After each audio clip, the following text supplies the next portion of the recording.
Nako po, ito maganda ho pag-usapan po, mga kabida.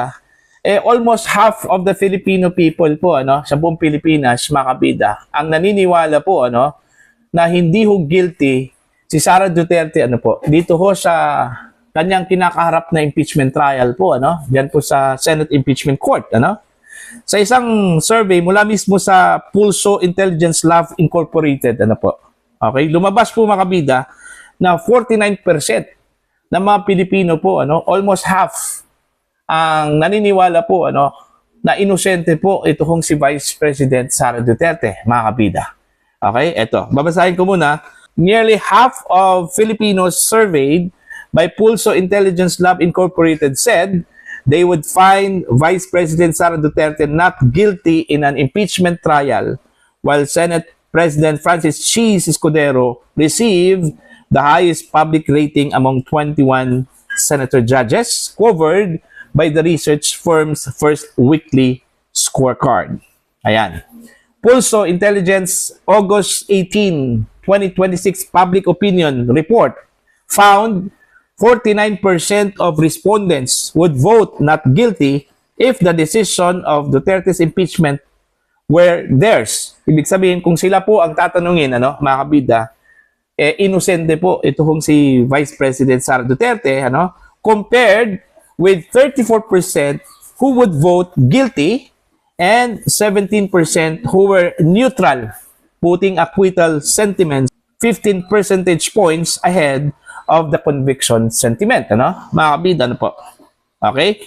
The firm calculated that 16 of the 17 percentage points represented by the neutral respondents, equivalent to 94% of what bloc would have to move towards conviction for the guilty position to overtake the not guilty side. Dito, medyo nakakalito po, mga kabida. Ang sinabi kasi dito ng Pulso Intelligence Lab Incorporated, mga kabida, na 17 daw yung neutral.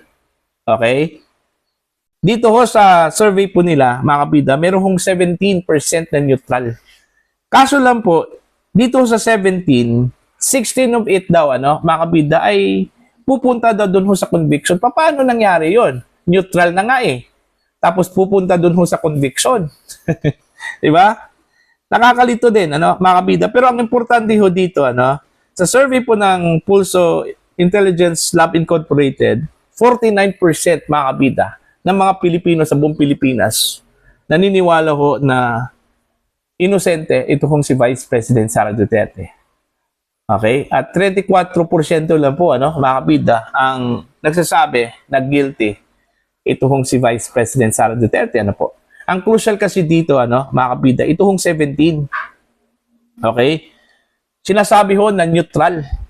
Okay? Neutral daw, Pero meron na pong initial ito kung survey firm na ito na for conviction daw. Paano nangyari yun? Neutral nga eh. Diba? Mga kabida. Actually, naniniwala ako dito sa survey na ito dahil ito po ay nagre-reflect po mga kabida sa sentimento talaga, ng mga Pilipino. Okay? Na yung mga ibinabatong allegation against the Vice President, mga kabida, ay puro lang po yun allegation eh.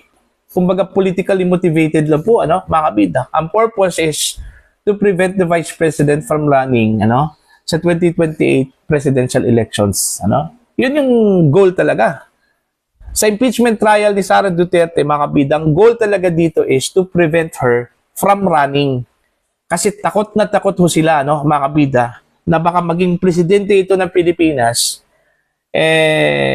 hahabulin po itong mga taong ito, yung mga taong gumawa ng kasalanan po, mga kabida.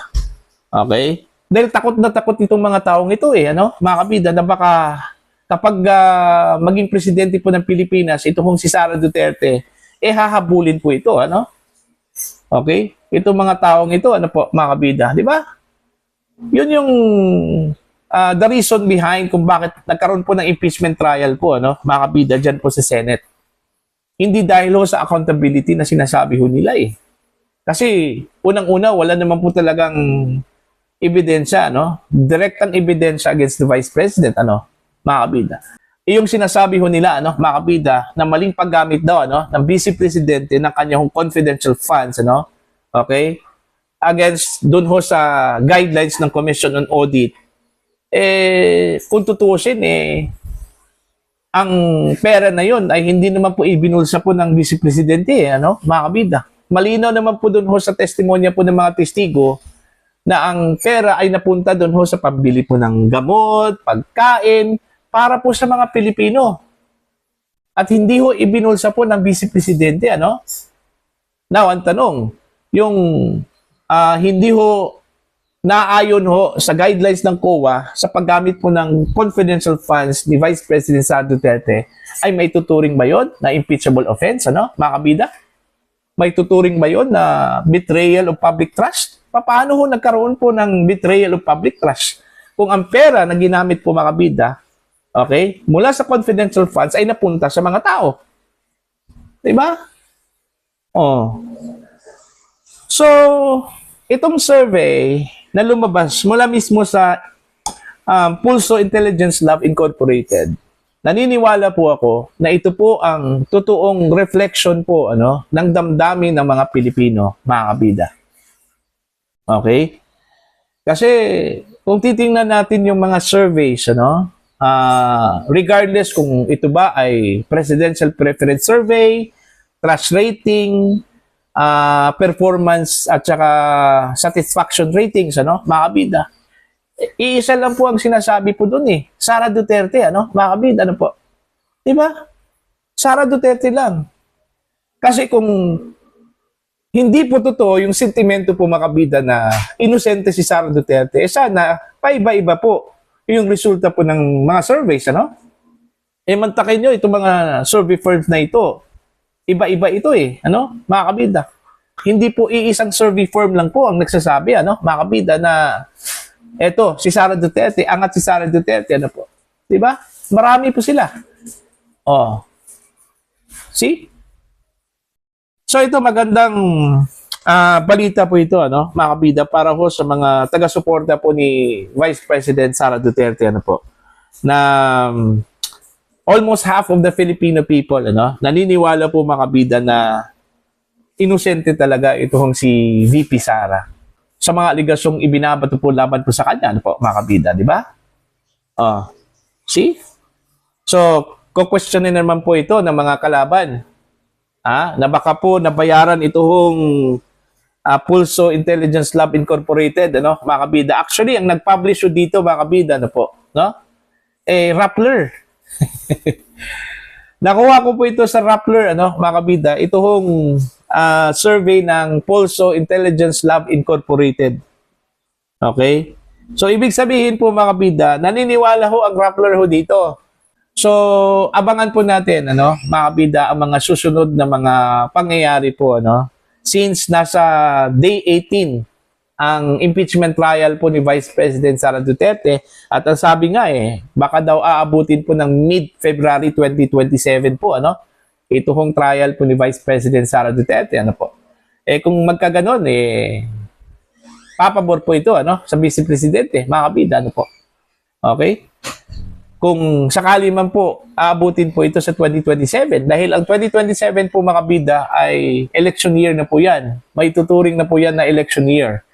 At yung taon na yan, ano, dyan po mag-uumpisa yung positioning, ano, ng mga politiko, ano po. Okay? Dyan po nila susukatin po, mga bida, kung sino po yung malakas. Okay? Para ho sa pangpanguluhan po, mga bida, sa 2028, ano.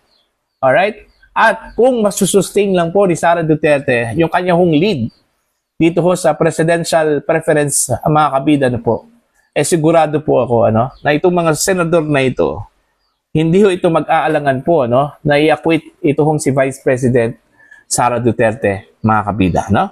Kung sakali man po, ano, aabutin po ito sa 2027, yung impeachment trial po ni Sara Duterte. Yun kasi yung projection ano, mga kabida, na aabot daw ito sa mid of February 2027 po, ano, itong impeachment trial po ni Sara Duterte, ano po. Okay? Para po sa inyo, ano po ang inyong opinion at pananaw ho, ano, dito ho sa inilabas na survey po ng Pulso Intelligence Lab Incorporated, ano, mga kabida, na almost half of the Filipino people Okay, sa buong Pilipinas po. Naniniwala ho mga kabida na inosente po ito hong si Vice President Sara Duterte, mga kabida, sa kanyang kinakaharap ngayon na impeachment trial dyan po sa Senate Impeachment Court. Please comment down. Sa mga hindi pa po subscribe po sa channel, please subscribe. Just click the subscribe button, click the notification bell, click all para updated po kayo mga kabida sa aking mga uploads. Maraming salamat po sa inyo lahat.